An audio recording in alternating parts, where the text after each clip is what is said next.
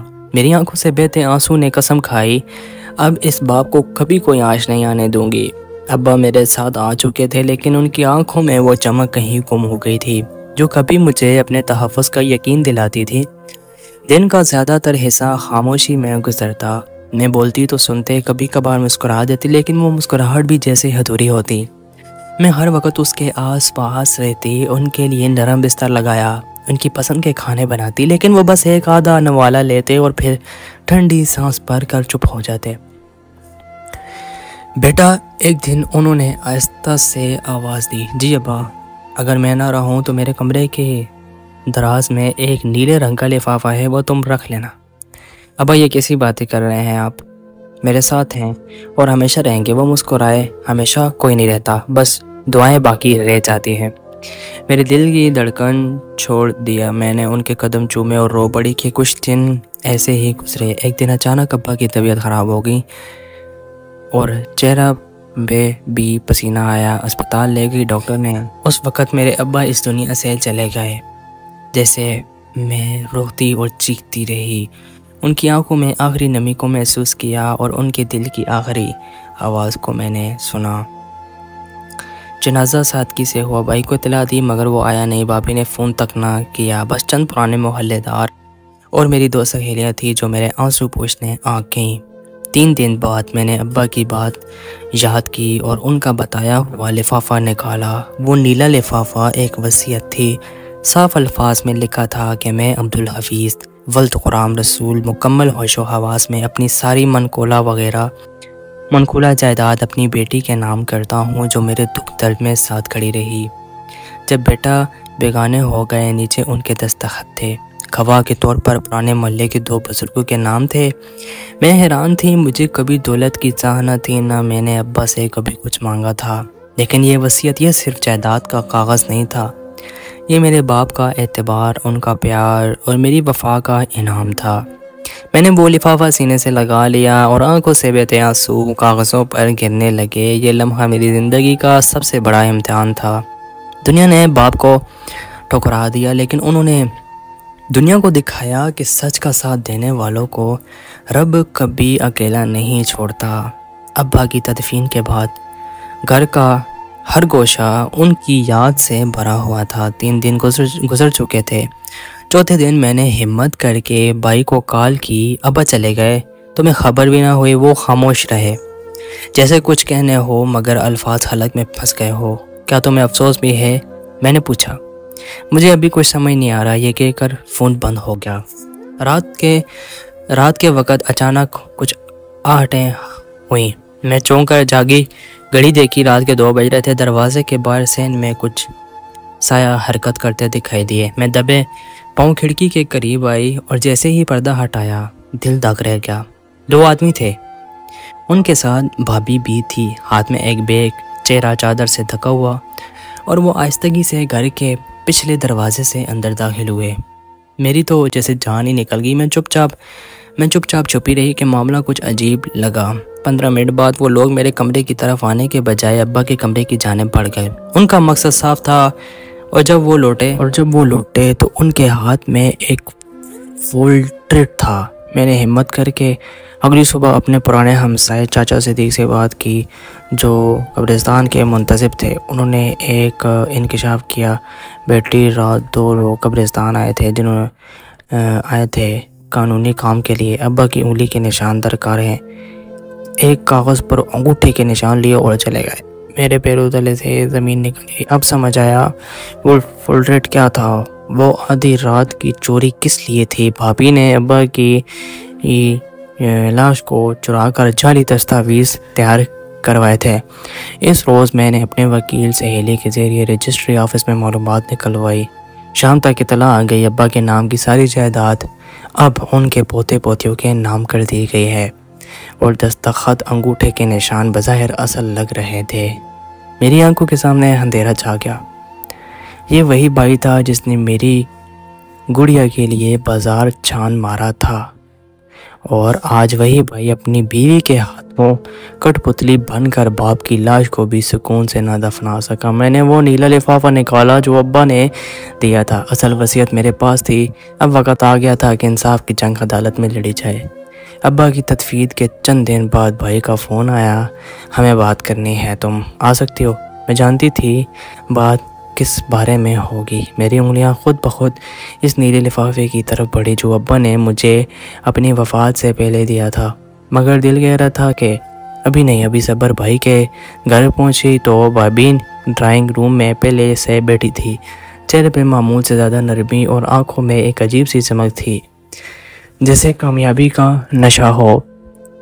بھائی نے رسمی سلام کے بعد سیدھی بات شروع کی۔ ہم نے رجسٹری کے کاغذات اپڈیٹ کروا لیے ہیں۔ ابا نے اپنی زندگی میں ہی وصیت لکھ دی تھی جس کے مطابق ان کی ساری جائیداد پوتے پوتیوں کے نام ہے۔ میرے لبوں پر ایک لفظ بھی نہ آیا۔ دل چاہا کہ وہ اصل وصیت نکال کر ان کے منہ پر مار دوں، چیخ کر کہوں کہ تم لوگ جھوٹے ہو، مگر میری زبان کنگ تھی۔ بھائی نے کچھ لمحے میری خاموشی کو دیکھا، پھر کہا، ہم چاہتے ہیں کہ سب کچھ سکون سے ہو، کوئی جھگڑا نہ ہو۔ اگر تم اکیلی ہو تو میں ابا نے کچھ دیا ہوگا دل سے۔ میں نے ان کی بات پر محض نظریں جھکائیں۔ بھابھی نے دھیمے انداز میں طنز کا خنجر چبایا۔ ابا بھی جانتے تھے کہ بیٹے ہی نسل بڑھاتے ہیں، اس لیے انہوں نے بچوں کو حق دیا۔ میرے دل میں درد کی ایک لہر اٹھی، مگر میں پھر بھی خاموش رہی۔ ابا کے آخری لمحات یاد آئے، ان کی ہچکیوں میں چھپی وہ بے بسی، ان کا وہ جملہ، بیٹی میرے جانے کے بعد لفافہ سنبھالنا۔ بھائی نے میز پر کچھ کاغذات رکھے اور کہا، یہ دستخط شدہ کاپیاں ہیں، تم بھی دستخط کرو تاکہ پروسیسنگ مکمل ہو جائے۔ میرے ہاتھ کانپنے لگے۔ کاغذات دیکھے تو جعلی دستخط اور انگوٹھے کے نشان نمایاں تھے۔ میں سب سمجھ چکی تھی، مگر چہرے پر کوئی تاثر نہ آنے دیا۔ میں نے دستخط نہ کیا، بس آہستگی سے کہا، مجھے سوچنے دو بھائی۔ فوراً بولے، سوچنے کی کیا بات ہے، سب کچھ صاف ہے، اور اگر ابا نے تمہیں کچھ دینا ہوتا تو وہ بھی لکھ جاتے۔ میں نے نظریں اوپر اٹھا کر کہا، آپ نے ان کا دل پڑھا تھا یا وصیت؟ یہ جملہ کہہ کر میں اٹھی اور دروازے کی طرف بڑھ گئی۔ گھر واپس آئی تو آنکھوں سے آنسو رکنے کا نام ہی نہیں لیتے تھے۔ میں جانتی تھی کہ جھوٹ جیت گیا ہے فی الحال، مگر میں بھی ابا کی بیٹی ہوں جو چپ ہو سکتی ہے، کمزور نہیں۔ اس رات نیند نہیں آئی۔ میں نے بار بار وہ نیلا لفافہ کھولا، پڑھا اور ابا کے دستخطوں کو انگلیوں سے چھوا، جیسے ان کا ہاتھ تھام لیا ہو۔ اب ابا کا انصاف صرف وصیت سے نہیں، میرے عزم سے ہوگا۔ 40 دن بیت چکے تھے ابا کی جدائی سے، جیسے جسم سے روح کھینچ لی ہو۔ ہر دن ان کے بغیر ادھورا سا گزرتا۔ 40ویں کی تیاری کرنی تھی۔ میں نے خود سب کچھ سنبھالا، کچن میں کام کرتی، ہاتھوں سے پکوان بناتی اور دل میں ہرنے والا ان کی یاد سے تر و تار۔ 40ویں کے دن محلے کی عورتیں آنا شروع ہو گئی۔ صحن میں قالین بچھائے گئے، دیگچیوں کی خوشبو پھیلنے لگی۔ ہر چہرے پر سوگ کی لکیر تھی، مگر کچھ آنکھوں میں تجسس بھی صاف دکھائی دیتا تھا۔ کچن میں کونے میں بیٹھی ایک پرانی خالہ جو محلے میں برسوں سے رہتی تھی، میری طرف جھک کر بولی، بیٹا مجھے ایک بات کہنی ہے، شاید تمہیں معلوم نہ ہو۔ میں نے ان کی طرف حیرت سے دیکھا۔ وہ آہستگی سے بولی، تمہارا ابا اکثر چھت کے کمرے میں جایا کرتا تھا، ہم عورتیں اوپر کپڑے ڈالنے جاتی تو دیکھتی کہ وہ کچھ لکھ رہے ہوتے یا کبھی کچھ چیز چھپا رہے ہوتے۔ میری سانس ہی رک گئی۔ کیا چیز؟ آپ نے دیکھا کیا تھا؟ نہیں بیٹا، ہم نے کبھی پوچھنے کی ہمت ہی نہ کی، مگر ایک دن وہ میرے شوہر سے کہہ رہے تھے کہ جو اصل خزانہ ہے وہ نہ کاغذ ہے نہ پیسہ، وہ چھپا ہے وہاں جہاں دھوپ بھی راز کو نہ چھو سکے۔ میرے دل میں ایک عجیب سی لہر دوڑ گئی۔ کیا واقعی ابا نے کچھ چھپایا تھا؟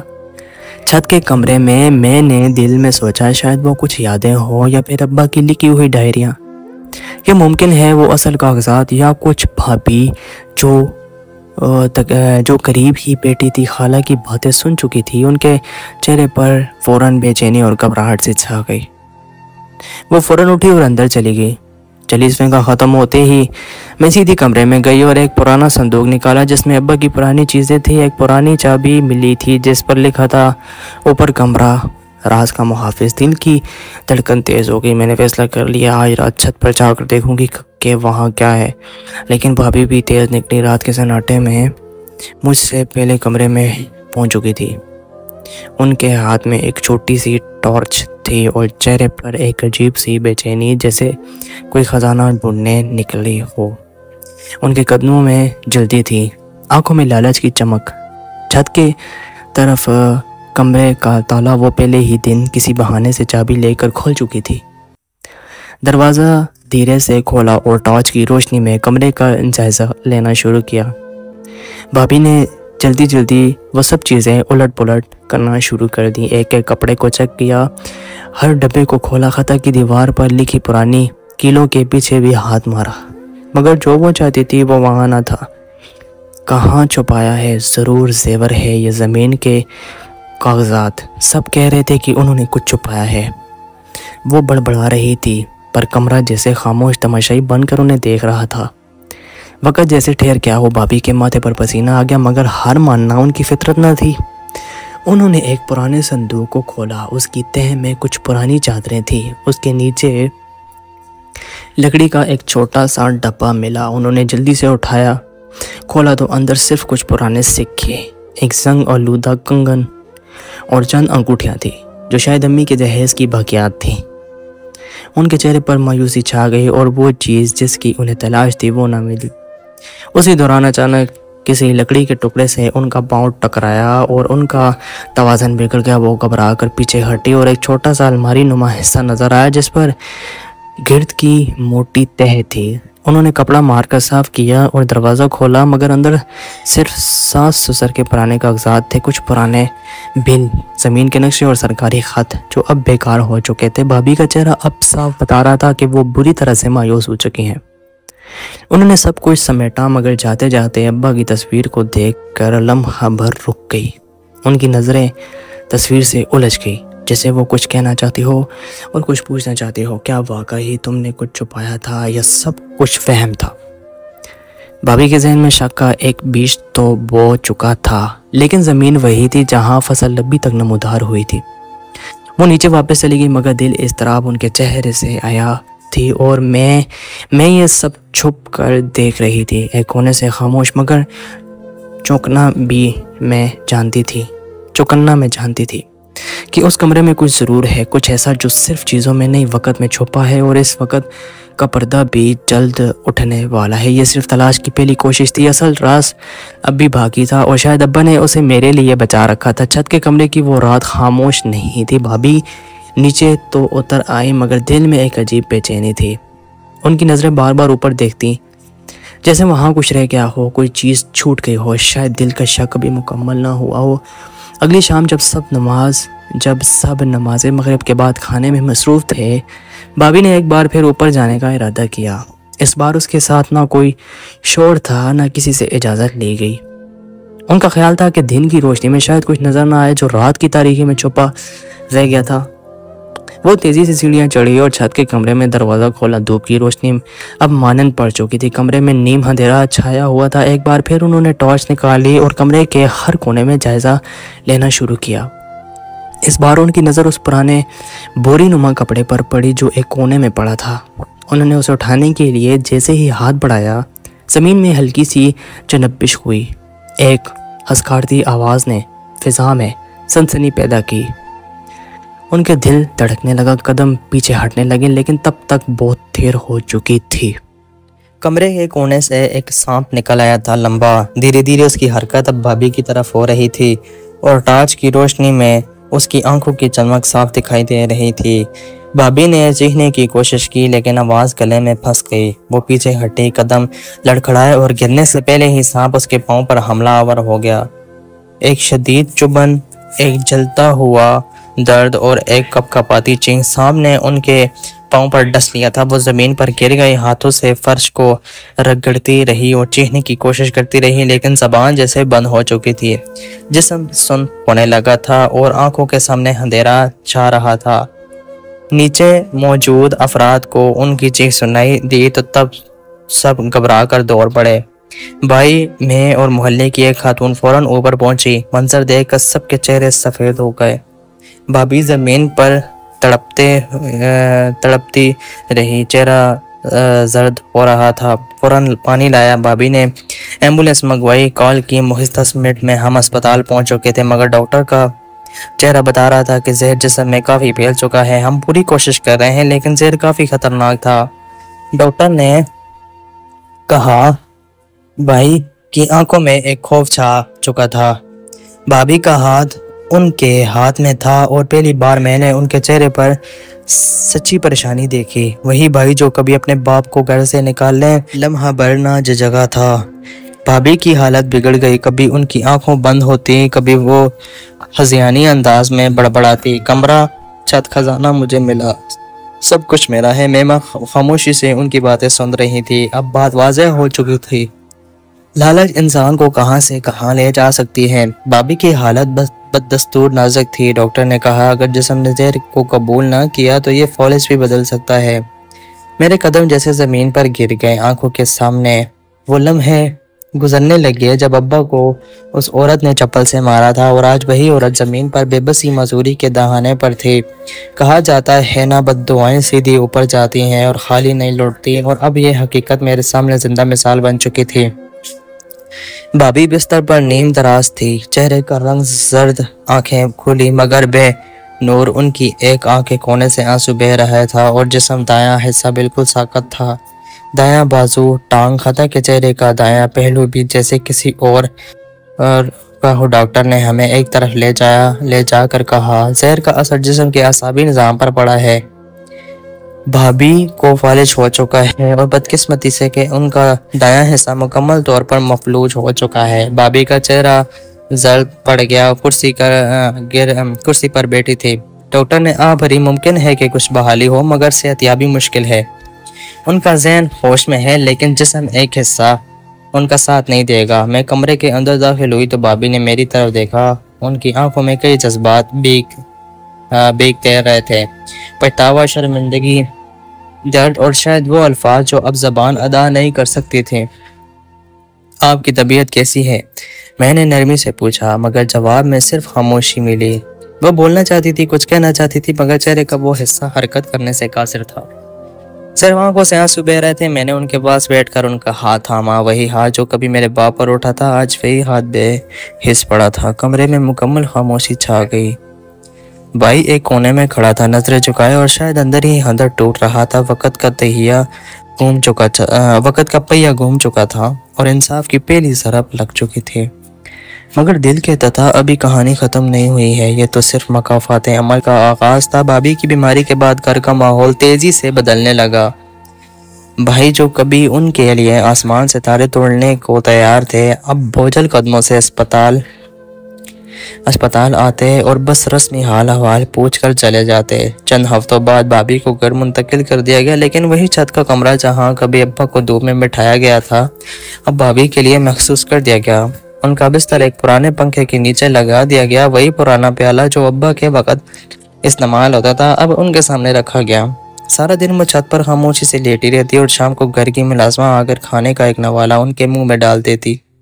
ان کے لبوں پر اب کوئی آواز نہیں تھی، صرف آنکھوں کی نمی باقی تھی۔ کچھ دن بعد ایک اور خبر نے میرے دل کو چیر کر رکھ دیا، بھائی نے دوسری شادی کر لی، نئی دلہن، خوش شکل اور بولنے میں ماہر تھی۔ محلے بھر میں بات پھیل گئی کہ بھائی کو سکھ چین کی زندگی چاہیے تھی اور بیمار بیوی کے ساتھ جینا ان کے بس کی بات نہیں رہی تھی۔ بھابھی کے بچے جو کبھی ان کی گود میں کھیلا کرتے تھے اب نئی ماں کے رنگ میں رنگنے لگے۔ بڑی بیٹی نے بات کرنا چھوڑ دیا۔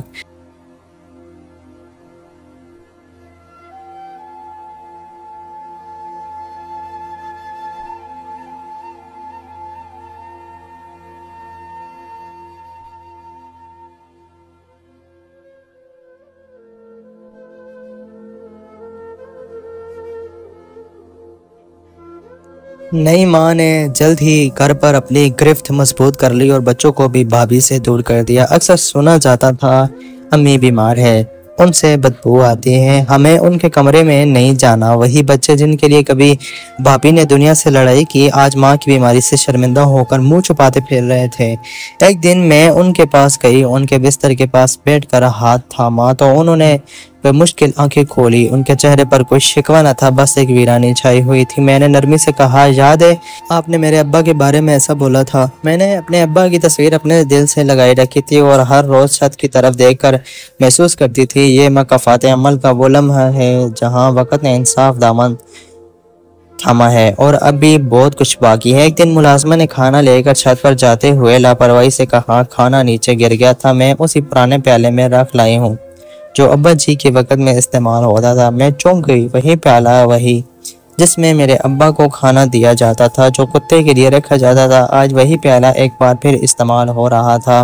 اس بار اسے دیکھ کر چیخنے والی آواز میرے ابا کی نہیں، میری بھابھی کی تھی۔ جیسے ہی ملازمہ نے وہ پیالہ ان کے سامنے رکھا، بھابھی کی آنکھوں میں وحشت آئی، ان کا سارا جسم تھر تھرا اٹھا، ہونٹوں میں مشکل ایک راہ نکلی اور پھر ایک چیخ۔ وہ چیخ ایسی تھی جیسے کسی پرانے کرب کی صدا دوبارہ زندگی ہو گئی ہو۔ نہیں، یہ پیالہ یہ مت رکھو میرے سامنے، نہیں۔ ان کے الفاظ تو اب بھی مکمل نہ تھے، مگر وہ آواز کپ کپاتی، سرگوشیاں، وہ چیخ، سب کچھ بول رہی تھی۔ ان کی چیخ سن کر نئی بیوی بھاگتی ہوئی اوپر آئی، بچوں نے کانوں میں انگلیاں ڈال لی۔ بھائی نے ایک لمحہ سوچا، پھر آسمان کی طرف دیکھ کر آہستہ سے کہا، یہی پیالہ کبھی ابا کے سامنے رکھا تھا۔ نئی بیوی نے بے حسی سے کہا، وہ تو مرد تھے، برداشت کر لیتے تھے، یہ تو عورت ہے، اسے اتنی تکلیف میں خاموش تھی، مگر میرے اندر چیخ گونج رہی تھی، وہی گونج جو ابا کی خاموشی میں تھی، وہی چیخ ہے جو وہ دبا کے سہ گئے تھے، آج وہی چیخ ہے بھابھی کی آواز بن گئی تھی۔ میں چھت پر پہنچی، ان کے قریب جا کر بیٹھ گئی، انہوں نے میری طرف دیکھا، آنکھوں میں درد کی لہر تھی، جو شاید معافی مانگنا چاہتی تھی یا شاید انصاف کی منتظر تھی۔ یہی پیالہ تھا نا جس پر آپ ہنستی تھی؟ ان کی آنکھوں میں دو آنسو بہہ کر تکیے پر گر پڑے تھے۔ نئی بیوی گھر میں مکمل قبضہ ہو چکی تھی، اس کی چالاکی، باتوں میں مٹھاس اور چہرے پر معصومیت کا نقاب اتنا مضبوط تھا کہ بچے بھی دھوکہ کھا بیٹھے۔ اس نے آہستہ آہستہ بھابھی کے بچوں کو ان کے خلاف کرنے کی مہم شروع کی۔ تمہاری ماں کا تو اب کچھ نہیں ہو سکتا، بستر پر ہو گئی ہے، اور یہ گھر یہ تمہارے ابا نے میرے لیے بسایا ہے، تمہیں عزت سے جینا ہے تو اپنی ماں کو ماں سمجھو۔ بچے معصوم تھے، بھٹکنے لگے، وہ عورت بڑی چالاکی سے ان کے دلوں پہ پرانی ماں کے لیے نفرت کا بیج بوتی گئی۔ میں جب بھی بھابھی کو دیکھنے جاتی تو وہ مجھے ایک ٹک گھورتی رہتی، جیسے کچھ کہنا چاہتی ہو۔ ایک دن چھت میں نے زور زور سے کچھ بولنے کی کوشش کرتے ہوئے دیکھا، مگر آواز نہ نکلی، صرف آنکھوں میں پانی تھا اور ہونٹ ہلتے تھے جیسے کوئی دعا یا بد دعا بن رہی ہو۔ ادھر میں مکمل خاموش نہ بیٹھی تھی، ابا کی وصیت میرے پاس محفوظ تھی، اصلی گواہوں کے دستخط کے ساتھ، ان کی تحریروں اور ان کا انگوٹھا، مگر میں جانتی تھی کہ جھوٹ کی دیوار گرنے کے لیے وقت کا انتخاب ضروری ہوتا ہے، اور وہ وقت آ گیا۔ بھائی اور بھابھی نے ابا کی جائیداد کے جعلی کاغذات کے ذریعے قبضہ حاصل کر لیا تھا، وہ خود کو قانونی وارث ظاہر کر چکے تھے۔ میں جانتی تھی کہ اب عدالتی جنگ کے سوا کوئی راستہ نہیں بچا۔ میں نے وکیل سے رابطہ کیا اور پوری دستاویز کے حوالے کی۔ وکیل نے کاغذات دے کر کہا، یہ واضح جعل سازی ہے، اگر گواہ حاضر ہو جائے اور دستخط کی تصدیق ہو جائے تو کیس ہمارے حق میں ہوگا۔ عدالت میں مقدمہ دائر ہوا، پہلی سماعت میں ہی عدالت نے نوٹس جاری کر دیا اور جعلی دستاویزات کے فرانس جانچ کا حکم دیا۔